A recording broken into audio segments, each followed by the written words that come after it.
بسم اللہ الرحمن الرحیم بسم اللہ الرحمن الرحیم۔ السلام علیکم ورحمۃ اللہ وبرکاتہ۔ امید ہے آپ تمام احباب خیر و عافیت سے ہوں گے۔ آج جلالین ثانی کا سبق نمبر 176 ہے اور اس سبق کے اندر ہم سورۃ التغابن کی آیت نمبر 9 سے لے کر 11 تک کا ترجمہ اور تفسیر پڑھیں گے۔ پہلے آیات کا ترجمہ دیکھ لیں۔ یوم یجمعکم لیوم الجمع ذالک یوم التغابن ومن یؤمن باللہ ویعمل صالحا یکفر عنہ سیئاتہ ویدخلہ جنات تجری من تحتها الانہار خالدین فیہا ابدا ذالک الفوز العظیم۔ اس دن ہوگی یوم یجمعکم لیوم الجمع، جب اللہ تمہیں روز حشر میں اکٹھا کرے گا، یعنی یہ دوسری زندگی اس دن ہوگی جب تمہیں اللہ روز حشر میں جمع کرے گا، اکٹھا کرے گا۔ ذالک یوم التغابن، یہ ایسا دن ہوگا جس میں کچھ لوگ دوسروں کو حسرت میں ڈال دیں گے۔ ومن یؤمن باللہ ویعمل صالحا، اور جو شخص اللہ پر ایمان لایا ہوگا اور اس نے نیک عمل کیا، یکفر عنہ سیئاتہ، اللہ اس کے گناہوں کو معاف کر دے گا۔ وَيُدْخِلْهُ جَنَّاتٍ تَجْرِي مِن تَحْتِهَا الْأَنْهَارُ خَالِدِينَ فِيهَا أَبَدًا، اور اس کو ایسے باغوں میں داخل کرے گا جن کے نیچے نہریں بہتی ہیں، جس میں وہ ہمیشہ ہمیشہ رہے گا۔ ذَلِكَ الْفَوْزُ الْعَظِيمُ، یہ ہے بڑی کامیابی۔ وَالَّذِينَ كَفَرُوا وَكَذَّبُوا بِآيَاتِنَا أُولَئِكَ أَصْحَابُ النَّارِ خَالِدِينَ فِيهَا وَبِئْسَ الْمَصِيرُ، وہ لوگ جنہوں نے کفر اختیار کیا ہوگا، وَكَذَّبُوا بِآيَاتِنَا، اور ہماری آیتوں کو جھٹلایا ہوگا، اولئک اصحاب النار، وہ دوزخ والے ہوں گے، خالدین فیہا، جس میں وہ ہمیشہ رہیں گے، وَبِئْسَ الْمَصِيرُ، اور وہ بہت برا ٹھکانہ ہے۔ ما اصاب من مصیبت الا بإذن اللہ ومن یؤمن باللہ یہد قلبہ واللہ بکل شیء علیم۔ ما اصاب من مصیبت، کوئی مصیبت اللہ کے حکم کے بغیر نہیں آتی، الا باذن اللہ، اللہ کے حکم کے بغیر نہیں آتی۔ ومن یؤمن باللہ، اور جو کوئی اللہ پر ایمان لاتا ہے، ویہد قلبہ، اور وہ اس کے دل کو ہدایت بخشتا ہے، ویہد قلبہ، وہ اس کے دل کو ہدایت بخشتا ہے، واللہ بکل شیء علیم، اور اللہ ہر چیز کو خوب جاننے والا ہے۔ عزیز طلبہ، یہ جو آیت نمبر 9 ہے اور اس طرح آیت نمبر 10 ہے، ان آیات میں اللہ تبارک و تعالیٰ نے قیامت کے روز حاضری کی خبر دی ہے، اور جو مومنین ہیں اور اسی طرح جو کافر ہیں ان کا انجام بھی بتایا ہے۔ یوم یجمعکم لیوم الجمع ذالک یوم التغابن، اس دن کو یاد کرو جس دن اللہ تمہیں جمع فرمائے گا، اور یہ جمع کرنے کا دن نقصان میں پڑنے کا دن ہوگا۔ ذالک یوم التغابن، نقصان میں پڑنے کا دن ہوگا۔ ہر ایک کو اپنے اپنے وقت پر مختلف ایام میں موت آئے گی یا آتی ہے۔ قیامت کا دن یوم الجمع ہے، اس دن زندہ ہو کر سب جمع ہوں گے۔ یوم الجمع، یہ جمع کا دن ہے۔ اور اس طرح فرمایا ذالک یوم التغابن، یہ جو ہے وہ یوم الجمع جو ہے یوم التغابن بھی ہے۔ تغابن غبن سے ہے، غبن نقصان کو کہتے ہیں۔ قیامت کے دن سب کا خسارہ ظاہر ہو جائے گا۔ کافر کا خسارہ تو ظاہر ہی ظاہر ہے، وہ جنت سے محروم ہوگا اور دوزخ میں جائے گا۔ اور جو مومنین ہیں ان کا خسارہ یہ ہوگا کہ جنتی جتنی بھی نعمتیں حاصل کریں گے، ان کو جتنی بھی نعمتیں ملیں گی، اور انہیں یہ حسرت رہ جائے گی کہ اچھے اعمال اور زیادہ کر لیتے تو اور زیادہ نعمتیں مل جاتی۔ حضرت ابو ہریرہ رضی اللہ تعالیٰ عنہ سے روایت ہے، رسول اللہ صلی اللہ علیہ وسلم نے ارشاد فرمایا، جس کسی شخص کو بھی موت آئے گی وہ موت کے بعد نادم ہوگا۔ صحابہ کرام رضوان اللہ تعالیٰ علیہم اجمعین نے عرض کیا، یا رسول اللہ، اس کو کیا ندامت ہوگی، یعنی مرنے والے کو کیا ندامت ہوگی؟ تو آپ نے فرمایا، اگر وہ اچھے عمل کرنے والا تھا تو اسے یہ ندامت ہوگی کہ کاش اور زیادہ نیکیاں کر لیتا، اور زیادہ اچھے کام کر لیتا تو بہت ہی اچھا ہوتا۔ اور جس نے برے کام کیے تھے اسے یہ ندامت ہوگی کہ کاش نافرمانیوں سے باز آ جاتا اور نافرمانی اور برے اعمال نہ کرتا دنیا میں۔ اسی طرح ایک اور روایت ہے، رسول اللہ صلی اللہ علیہ وسلم نے ارشاد فرمایا، اگر کوئی بندہ پیدائش کے دن سے لے کر بوڑھا ہونے تک اور مرنے تک اللہ کی فرما برداری کے طور پر سجدے میں ہی پڑا رہے تو قیامت کے دن اپنے اس عمل کو بہت تھوڑا سا محسوس کرے گا، بہت ذرا سا سمجھے گا، اور اس کی یہ آرزو اور تمنا ہوگی کہ اسے دنیا کی طرف واپس کر دیا جائے تاکہ اور زیادہ اجر و ثواب والے کام کر لے، اور زیادہ اجر و ثواب کما لے۔ یہ جو یوم التغابن ہے، ذالک یوم التغابن، یہ یوم الجمع جو ہے یعنی قیامت کے دن یہ یوم التغابن ہے، اس کو بعض علماء نے باب تفاعل سے ہونے کی وجہ سے شرکت فی الفاعلیت پر محمول کیا ہے،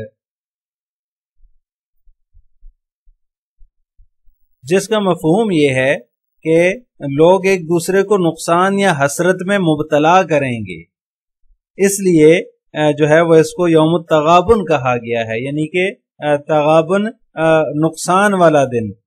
اس دن جو لوگ جنت میں جائیں گے دوزخی لوگ انہیں دیکھ کر حسرت کریں گے کہ کاش ہم نے دنیا میں ان جیسے اعمال کیے ہوتے، جو جنت میں جانے والے لوگ ہیں ان جیسے اعمال کیے ہوتے تو آج ہم بھی جنت کی نعمتوں میں مزے کر رہے ہوتے، جنت کی نعمتوں سے فائدہ اٹھا رہے ہوتے۔ حضرت شاہ عبد القادر رحمہ اللہ تعالی نے اس کا ترجمہ ہار جیت کا دن جو ہے وہ اس سے کیا ہے کہ یہ جو ہے ہار جیت کا دن ہے، یعنی جو ہے وہ جو جیت جائیں گے ان کو جو ہار جائیں گے ان کو یہ حسرت ہوگی کہ کاش ہم بھی جیتنے والوں جیسے اعمال کر لیتے۔ تو اس سے جو ہے وہ اس کا جو ہے وہ مفہوم واضح ہو جاتا ہے کہ ہار جیت کا جو دن ہے، تو اسی طرح اس کو یوم التغابن بھی اسی لیے کہا ہے کہ ہار جیت کا دن ہے۔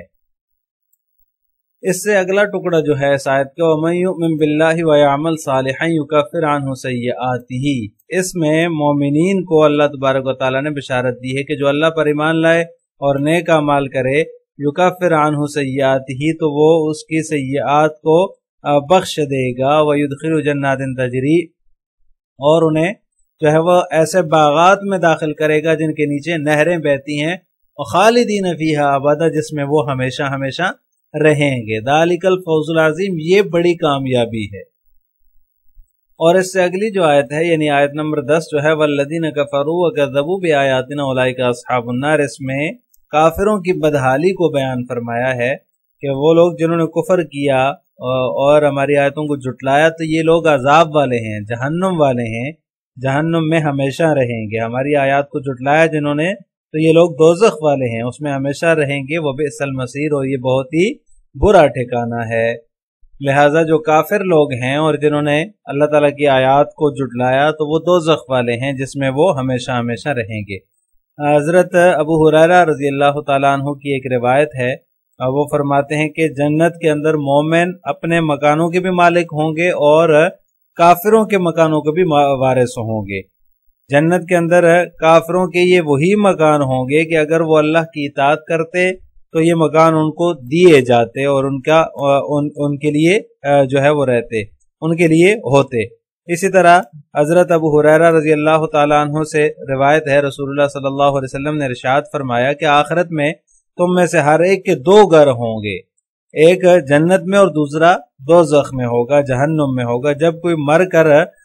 جہنم کا مستحق ٹھہرے گا اور جہنم میں چلا جائے گا تو اس کے جنت والے مکان کے مالک بھی اہل جنت ہو جائیں گے، جیسے کہ اللہ تبارک و تعالیٰ نے فرمایا ہے اولئک هم الوارثون، تو یہ لہٰذا یہ اہل جنت ان کافروں کے مکانوں کے مالک بھی بن جائیں گے۔ ما اصاب من مصیبت الا باذن اللہ ومن یؤمن باللہ یہد قلبہ واللہ بکل شیء علیم۔ اس آیت کے اندر اللہ تبارک و تعالیٰ نے چند نصیحتیں فرمائی ہیں۔ پہلی نصیحت تو یہ ہے کہ جو بھی کوئی مصیبت پہنچتی ہے وہ اللہ تعالیٰ کی طرف سے ہوتی ہے، اللہ کے حکم سے ہوتی ہے، لہٰذا ہر شخص کو یہ چاہیے کہ وہ اللہ تعالیٰ کی قضاء اور قدر پر راضی رہے، یعنی جو تقدیر ہے اس پر راضی رہے، اور جو بھی تکلیف پہنچے اس پر اسے صبر کرنا چاہیے، اور جو اللہ تعالیٰ کا فیصلہ ہے اللہ تعالیٰ کے فیصلے پر جو ہے وہ راضی رہنا چاہیے، اس کے فیصلے کو تسلیم کرنا چاہیے اور اس پر کسی قسم کی جزا فضا نہیں کرنی چاہیے۔ تو یہ چند نصیحتیں اس میں اللہ تبارک و تعالیٰ نے ما اصاب من مصیبت الا باذن اللہ میں فرمائی ہیں کہ مصیبت اللہ کی طرف سے پہنچتی ہے، اللہ کے حکم سے آتی ہے، اس کی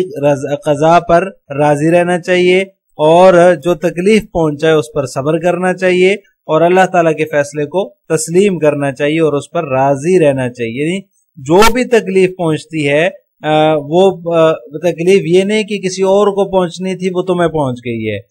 تکلیف جو ہے وہ خطا نہیں کرتی، جو تکلیف نہیں پہنچنی ہوتی تو وہ پہنچنے والی نہیں تھی، لہذا جو تکلیف پہنچی ہے وہ اللہ ہی کے حکم سے ہے۔ اور آگے فرمایا وَمَن يُؤْمِن بِاللَّهِ يَهْدِ قَلْبًا، اور جو شخص اللہ پر ایمان لائے، وَيَهْدِ قَلْبًا، اور وَمَن يُؤْمِن بِاللَّهِ يَهْدِ قَلْبًا، اور جو اللہ پر ایمان لائے اور اللہ اس کو جو ہے وہ ہدایت دے دیتا ہے، یعنی جو اللہ پر ایمان لاتا ہے اللہ اس کو ہدایت دے دیتا ہے، جس کی وجہ سے وہ رضا اور تسلیم کرنے والا بن جاتا ہے، سراپا رضا و تسلیم بن جاتا ہے، تکلیف پر صبر کرتا ہے، اور اس صبر کے بدلے میں اس کو جو ہے وہ ثواب ملتا ہے۔ انا للہ و انا الیہ راجعون، اسی لیے مصیبت کے وقت پڑھنے کی تلقین فرمائی ہے کہ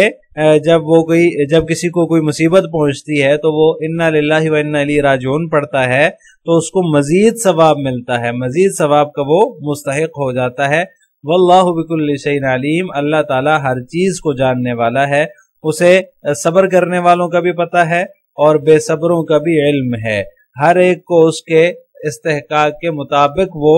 جزا دے گا، جو صبر کرے گا اللہ تعالیٰ اس کو بہترین بدلہ دیں گے، اور جو بے صبرہ ہوگا اس کو بھی اللہ تعالیٰ اس بے صبری کے بدلے میں، اس جزا فضا کے بدلے میں سزا دیں گے۔ اب ان آیات کی تفسیر جلالین ملاحظہ ہو، یوم یجمعکم، اس دن، اذکر یہاں پر مصنف نے محذوف نکالا ہے، یاد کیجئے اس دن کو جس دن تمہیں جمع کیا جائے گا، یوم الجمع، جمع کے دن، یعنی حشر کے دن جب تمہیں جمع کیا جائے گا تو وہ تمہاری زندگی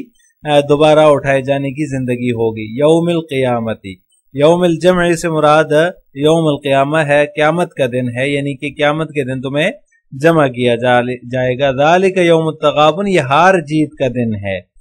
یغبن المؤمنون الکافرین باخذ منازلہم واہلیہم فی الجنۃ لو آمنوا، مومنین کافروں کو ہرا دیں گے ان کے اہل اور ان کے گھروں کو لے کر جنت میں، لو آمنوا، اگر وہ ایمان لاتے، یعنی مطلب یہ ہے کہ اہل ایمان اہل معصیت پر اور اہل کفر پر سبقت لے جائیں گے۔ سبقت کیسے ہوگی؟ سبقت اس طرح سے ہوگی کہ اگر وہ ایمان لاتے تو جنت میں جو ان کا گھر تھا وہ انہیں ملنا تھا، لیکن وہ ایمان نہیں لائے اور انہوں نے جو ہے وہ کفر اختیار کیا یا پھر معصیت اختیار کی، تو ان کے وہ گھر جنتیوں کو مل جائیں گے اور جنتی ان کے مالک بن جائیں گے جو جہنمیوں کے لیے تھے۔ اگر وہ ایمان لاتے تو جنت میں ان کو یہ گھر ملتا، تو اس طرح سے اہل جنت جو ہیں، اہل طاعت جو ہیں، وہ اہل معصیت پر سبقت لے جائیں گے۔ وَمَن يُؤْمِن بِاللَّهِ وَيَعْمَلْ صَالِحًا، اور جو اللہ پر ایمان لائے گا اور نیک اعمال کرے گا تو اللہ تبارک و تعالیٰ اس کی سیئات کو بخش دے گا، یعنی جو ایمان لایا یا نیک عمل کیا اس نے تو اس کی جو سیئات ہیں، جو اس کے برے اعمال ہیں، اللہ تعالیٰ ان کو جو ہے وہ بخش دے گا، ان کو ان کا کفارہ بنا دے گا، وَيُدْخِلْهُ، اور ان کو داخل کرے گا جنات تجری، ایسے باغات میں جن کے نیچے من تحتها الانہار، جن کے نیچے نہریں بہتی ہیں۔ يُدْخِلْهُ وفی قراءۃ بالنون فی الفعلین، یہ مصنف رحمہ اللہ تعالیٰ جو ہے وہ اختلاف قراءت کا ذکر فرما رہے ہیں کہ يُدْخِلْهُ جو ہے اس میں، اور اسی طرح يُؤْمن جو ہے یہاں پر ایک قراءت نون کے ساتھ بھی ہے، یعنی کہ نؤمن بھی ہے، ومن نؤمن باللہ، بلکہ فعلین سے مراد جو ہے وہ یکفر ہے، یکفر اور یدخل، نؤمن نہیں ہے بلکہ یکفر ہے، یکفر عنہ سیئاتہ ویدخلہ جنات، تو یہ ایک قراءت ان میں یا کے ساتھ ہے اور دوسری قراءت جو ہے وہ نون کے ساتھ ہے، نکفر اور ندخل، یعنی ہم اس کے سیئات کو بخش دیں گے اور ہم اسے داخل کریں گے ایسے باغات میں جس کے نیچے نہریں بہتی ہیں، خالدین فیہا ابدا، جس میں وہ ہمیشہ رہیں گے، ذالک الفوز العظیم، یہ بڑی کامیابی ہے۔ والذین کفروا وکذبوا بآیاتنا، اور وہ لوگ جنہوں نے